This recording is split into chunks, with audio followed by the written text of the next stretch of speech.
आज दुपारी मला माझे दोन्ही पार्सल रिसीव्ह झाले होते जे मी ऑर्डर केले होते। आता त्याच्यामध्ये काय आहे ते तुम्हाला व्हिडिओच्या शेवटी नक्कीच समजेल। पण त्याआधी ना आज अहोंची फरमाईश होती की मला आज वांग्याची भाजीच खायची आहे आणि तीही माझ्या ताईच्या हातची जशी असते ना तशीच माझी ताई वांग्याची भाजी अप्रतिम अशी करते। मग काय केला ताईला फोन आणि विचारली तिची सिक्रेट रेसिपी जे असेल ती।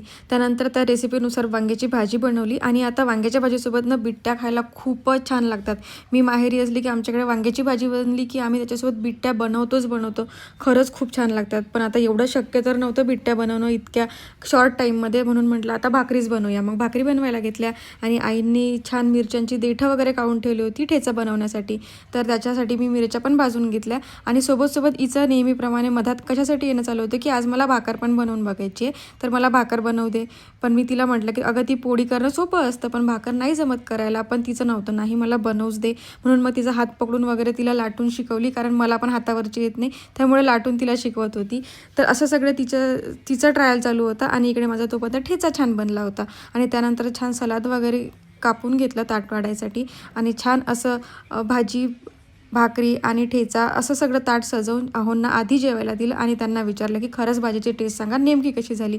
तर ते बोललेत की खरंच खूप छान झाली, जशी मला एक्सपेक्ट होती तशीच। त्यानंतर जेवण आवरल्यानंतर माहीने इथे छान झाडू मारून घेतला आणि ही छोटीशी का असे ना पण मला बऱ्याच छोट्या मोठ्या कामांमध्ये मदत करते, त्यामुळे माझे बरेचसे छोटे मोठे कामं हलके होतात। पण त्यासोबत असे जास्तीचे कामं पण करून ठेवते।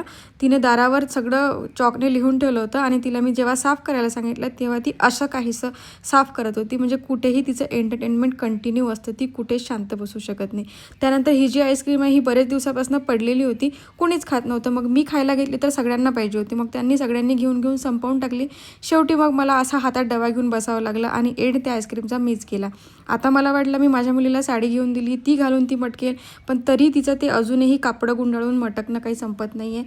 तिने आजही ओढणी घेतली आणि त्याची साडी घातली आणि ते घालून मटकत होती। साडी कुठे टाकून दिली आहे ते माहिती नाही। त्यानंतर दुपारी जे मला पार्सल रिसीव्ह झाले होते ना त्याच्यामध्ये मी छान 2 हुडीज बोलवल्या होत्या। त्यापैकी ही जी होती ही चेनवाली हुडी होती आणि याच्यामध्ये मी बेज कलर बोलवला होता, जो थोडा लाईट होता, पण याच्यामध्ये तो थोडा डार्क दिसतोय, आलेला पण डार्कच वाटतोय, त्यामुळे मी एक्सचेंज करेल मे बी। पण क्वालिटी एकदम छान होती आणि कम्फर्ट होता आणि छान गरम वगैरे होतं आणि आता जी पावसाळ्याची थोडीफार थंडी असते ना त्यात घालण्यासाठी तर एकदम परफेक्ट असं प्रॉडक्ट होतं आणि दिसायलाही खूप छान दिसत होतं। आणि ही जी दुसरी होती ना ही पण हुडीच होती, पण ही विदाऊट चेन होती आणि याची क्वालिटी पण अगदी छान होती आणि छान आतमध्ये फरी असं होतं, म्हणजे आपण घातल्यानंतर वॉर्म राहील असं तर नक्कीच होतं। आणि हे दोन्ही हुडीज अंडर 500 आहेत आणि तुम्हाला जर हवे असतील तर मला खाली कमेंट करा, मी तुम्हाला नक्की लिंक देईन, पण त्याआधी तुम्हाला मला फॉलो करावं लागेल। चला तर बाय।